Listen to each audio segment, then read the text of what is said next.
Hi everyone, this is the 4EVERLAND team, and today we are going to showcase how to deploy a Telegram mini app on top of the BNBGreenfield web application. To do this, first of all, we have to fork a demo project of an HTML5 game kindly provided by Kushagra.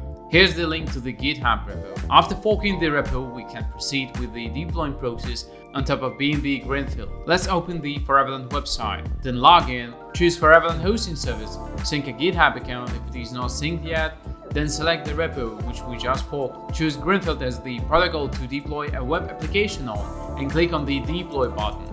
After the project has been deployed on top of BNBGreenfield, we can browse the page and see how the game works. The next step is to set a Telegram mini app. Let's start with the Telegram bot creation first. We have to open the Telegram app, find bot father, a bot which handles other bots, create a new bot, then choose a name for the bot and a short username.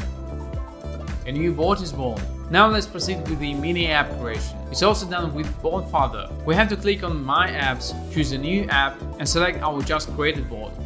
The next step is to type in a title for the bot, a short description of the web app, and upload a picture for the bot. Pay attention to the size of the picture. Then we have to copy-paste the link for the game to be deployed on top of BNBGreenfield. Voila! A decentralized game is now available as a Telegram mini app. Thanks everyone for your attention. Let's keep it decentralized.